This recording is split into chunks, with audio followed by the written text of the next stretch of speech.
Olá, pessoal. Meu nome é Adão, eu faço parte do corpo de contadores da empresa Contap, empresa de contabilidade pública que presta assessoria contábil para o município de Belo Arcado. E, em virtude da pandemia do coronavírus, nós estamos realizando a audiência pública via plataforma digital. Vou dar início aqui ao slide. Pois bem, a audiência pública, ela tem como finalidade a apresentação da avaliação e o cumprimento das metas fiscais, certo? Até o segundo quadrimestre de 2020. Ela é prevista na Lei de Responsabilidade Fiscal, no artigo 9º, parágrafo 4º, e nesta apresentação a gente vai apresentar os seguintes tópicos, né? Receita e despesa, receita corrente líquida, despesa com pessoal, duodécimo, despesa com saúde, despesa com Fundeb, despesa com educação, resultado primário, dívida consolidada, resultado nominal.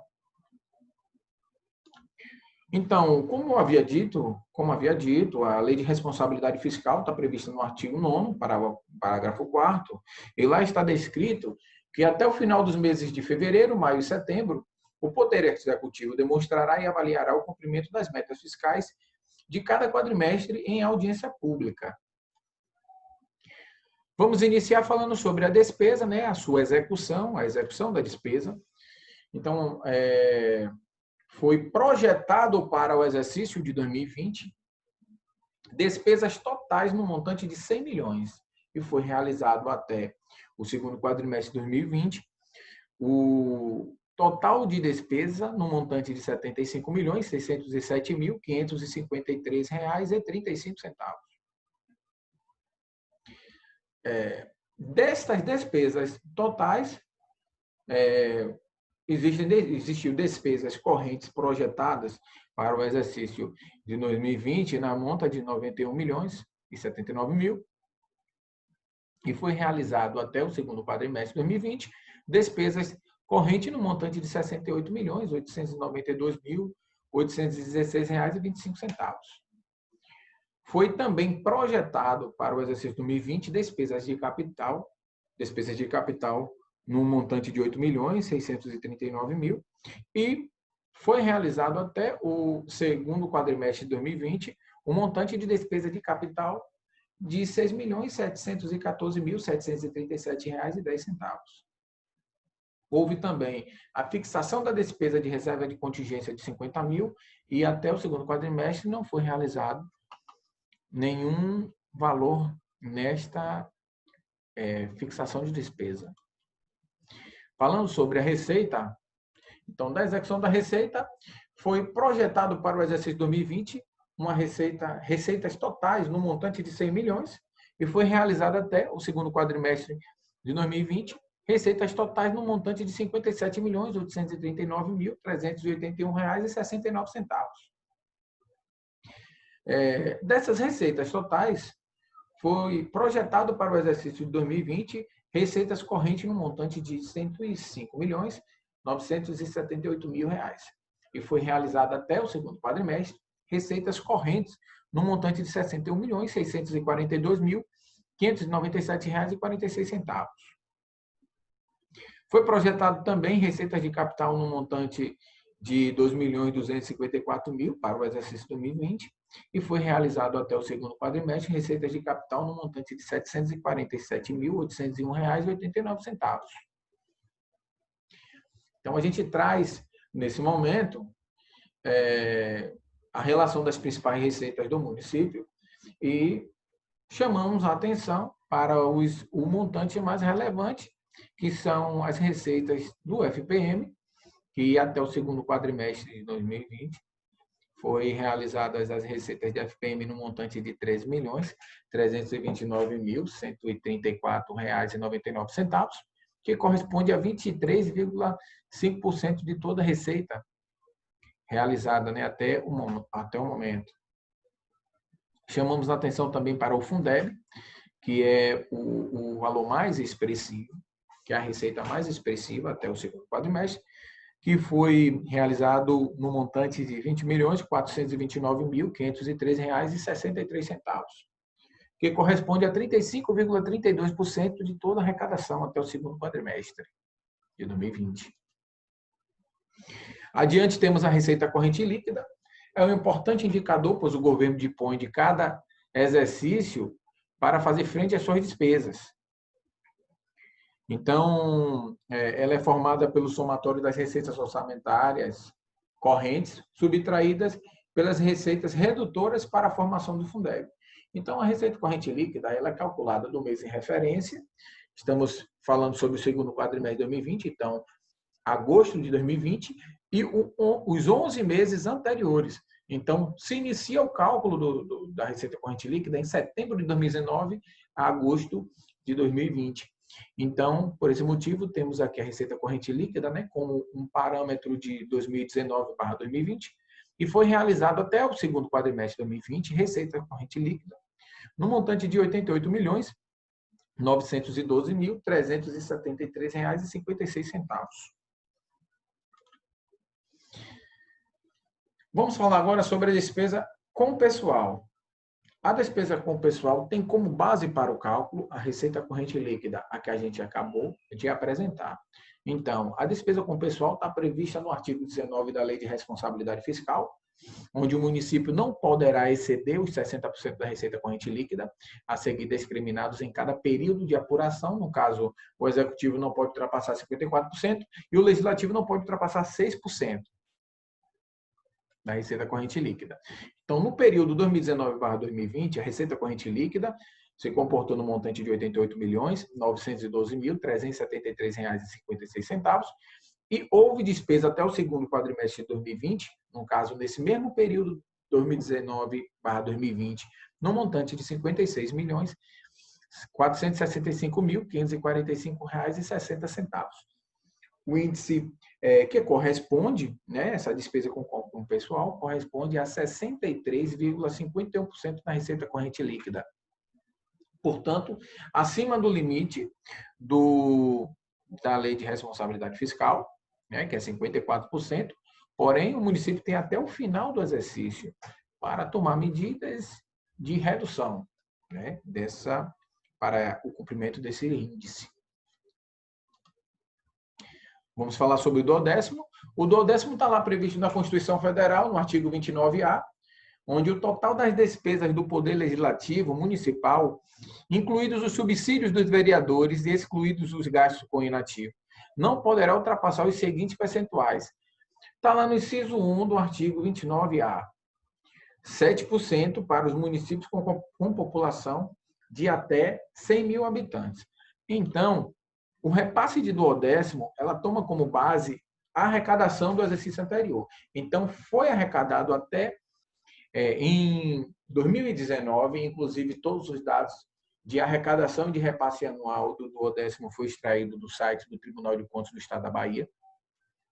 Então, foi arrecadado em 2019 um montante de R$ 45.373.923,13. E foi estipulada a cota anual para 2020 no montante de R$ 3.176.174,62.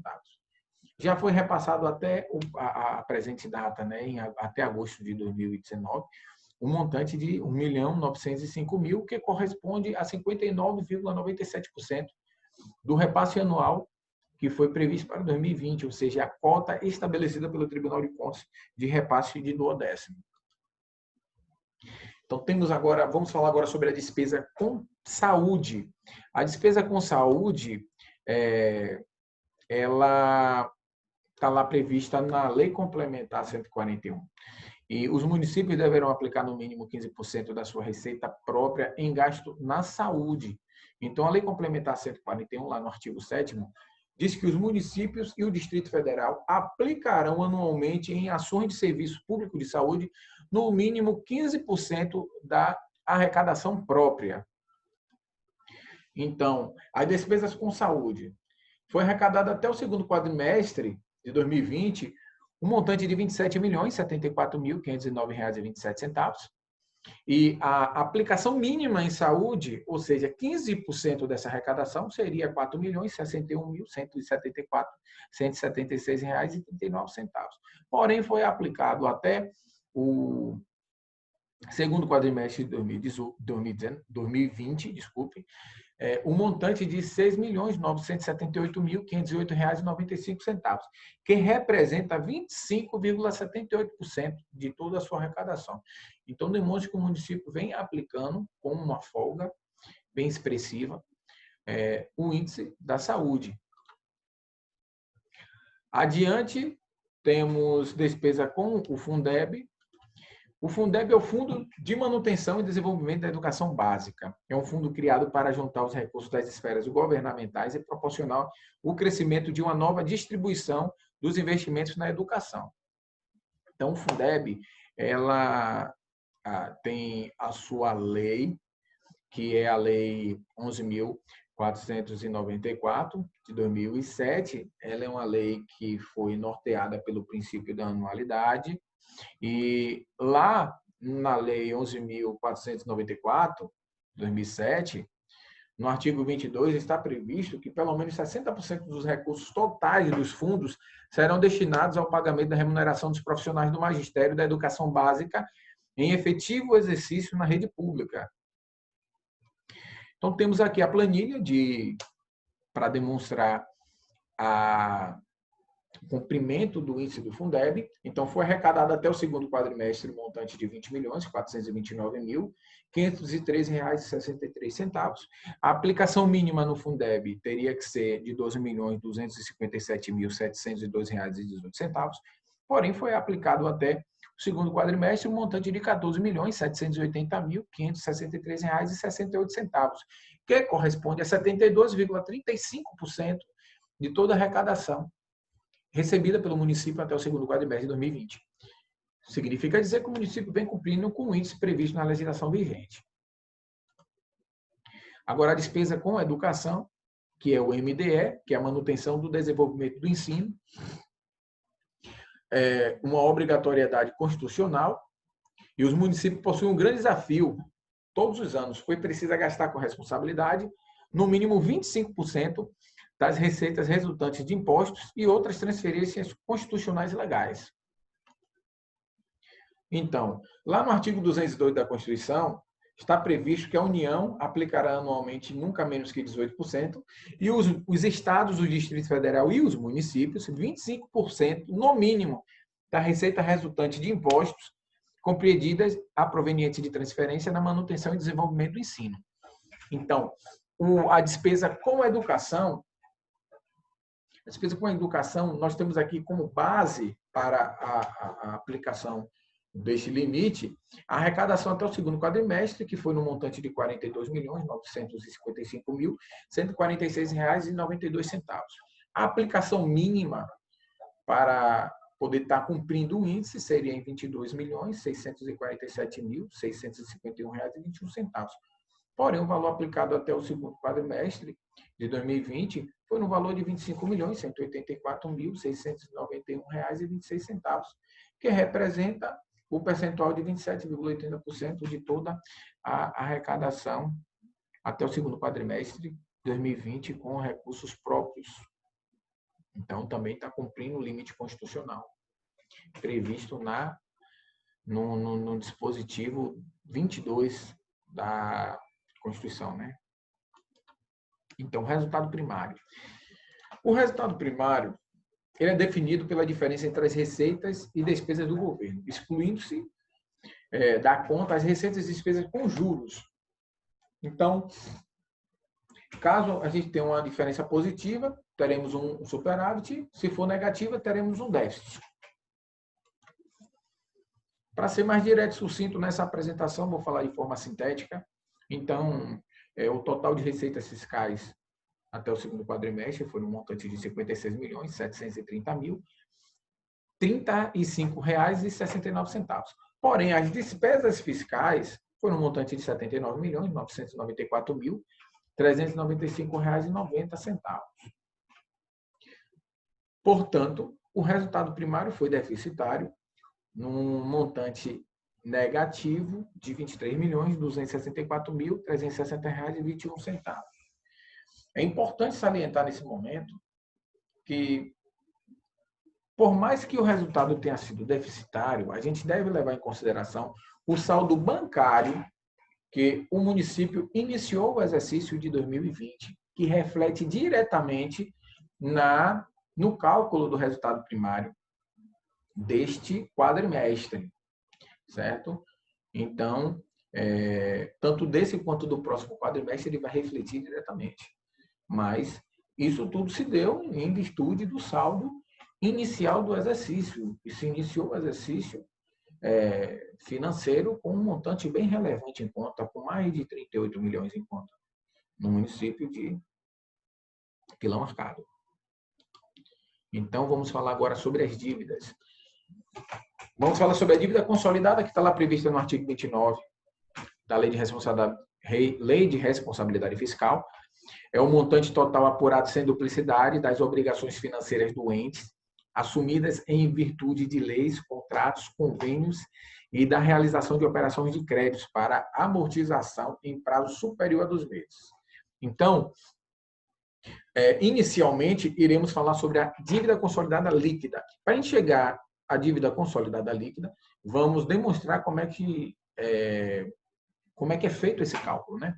Então, primeiramente, existe um comparativo do ano anterior, em 31 de dezembro de 2019, em relação ao quadrimestre que está sendo apresentado, que nesse caso é 31 de 8 de 2020. Então, a dívida consolidada bruta em 31 de 2 de 2019 foi no montante de R$ 40.503.593,44.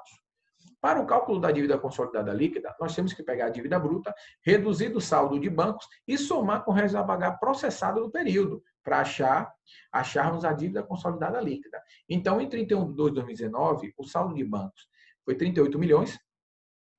38.483.821,94. Então, eu reduzo esse valor da dívida consolidada líquida e acresço o valor de resto a pagar processado, que foi no montante de R$ 10.275.207,45. Então, temos aqui uma dívida consolidada líquida de 31 de 2 de 2019, no montante de R$ 12.294.978,95. Em 31 de 8 de 2020, essa dívida consolidada bruta, ela se comportou no montante de R$ 40.331.475,73.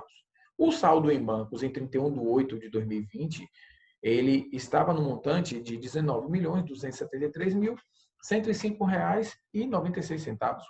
E o resto a pagar inscrito, resto a pagar processado inscrito, reduziu para R$ 2.250.685,15. Então, a dívida consolidada líquida no dia 31 de 8 de 2020 foi no montante de R$ 23.309.054,92. A partir daí, vamos apresentar o resultado nominal. O resultado nominal, ela tem como base a dívida consolidada líquida. Por esse motivo, fizemos uma separação. Iniciamos primeiro o cálculo da dívida consolidada líquida e agora vamos para o resultado nominal, que vamos iniciar com ela, com a dívida consolidada líquida. Então, o resultado nominal é a variação da dívida consolidada líquida. Esse resultado indica enquanto a dívida aumentou ou reduziu no exercício ou em um período determinado de tempo. Neste caso, estamos falando do segundo quadrimestre de 2020. Ainda comparando o exercício anterior com o exercício atual, né, com o segundo quadrimestre de 2020. Então, a dívida consolidada líquida em 31 de 12 de 2019 foi de R$ 12.294.978,95. A receita corrente líquida desse período foi de R$ 125.688.929,26. E o percentual da dívida consolidada líquida em relação à receita corrente líquida foi de 9,78%. Portanto, está dentro do limite definido pelo Senado, que diz que não pode ultrapassar 120%. A dívida consolidada líquida, ela não pode ultrapassar 120% da receita corrente líquida. Então, ela está comportada, vamos dizer assim, né? A dívida está dentro do limite. E já em 31/8/2020, essa dívida consolidada líquida, ela variou para R$ 23.309.054,92. E em 31/8/2020, a receita corrente líquida representou um montante de R$ 88.912.373,56. E o percentual da dívida, que a dívida consolidada líquida ela representa em relação à receita corrente líquida foi de 26,21%. Houve um aumento, de fato, pois o saldo inicial, eu volto àquela questão do saldo inicial no exercício de 2020, ele gera esse impacto normal, tanto no resultado primário, como a gente apresentou deficitário, quanto no resultado nominal. Esse resultado nominal também ele vai apresentar deficitário, como o próprio número já está sendo demonstrado aqui nessa planilha, que o resultado nominal ficou em menos R$ 11.014.075,97. Se a gente olhar no slide anterior, vamos observar que, de fato, a dívida teve uma redução. E houve uma redução dos réis a pagar também, que é dívida. Porém, para o cálculo da dívida consolidada líquida, a gente utiliza o saldo de bancos. Então, a partir do momento que eu tenho um saldo alto em 31/12/2019 e eu executo esse saldo dentro do exercício, eu reduzo o saldo da dívida, eu reduzo o saldo bancário. Então, essa redução do saldo também impactou para esse aumento, esse resultado nominal negativo, certo? Só para deixar claro, porque isso não quer dizer que houve uma desatenção da administração. E sim, houve uma execução do recurso que estava lá, com o recurso do precatório, inclusive, que ele ingressou no exercício de 2019 e ainda estava sendo executado, e está sendo executado parte dele ainda agora em 2020. Todos os dados que foram apresentados nesta audiência pública estão disponíveis no site oficial do município, que é o www.pilomarcado.ba.gov.br. Está também no site do Tribunal de Contas, do e.tcm.ba.gov.br, lá na consulta pública. E os documentos físicos estão lá na Prefeitura de Pilão Marcado. Pode chegar, caso precise de verificar algum tipo de documentação, solicitar ao setor competente, o setor de contabilidade, que lá eles vão estar atendendo a solicitação. Pois bem, nesse momento eu agradeço a atenção de todos que assistem o vídeo. Deixo o meu telefone e o meu e-mail para possíveis questionamentos, dúvidas ou talvez algum tipo de obscuridade que pode ter ficado na apresentação. Inclusive, peço desculpas se caso eu não tenha me expressado muito bem em algum slide, mas estou disposto a estar sanando qualquer questionamento e dúvidas que possam surgir. Deixo aqui o meu contato e estarei respondendo a todos que questionarem sobre a apresentação, né? Então, mais uma vez, agradeço e até a próxima.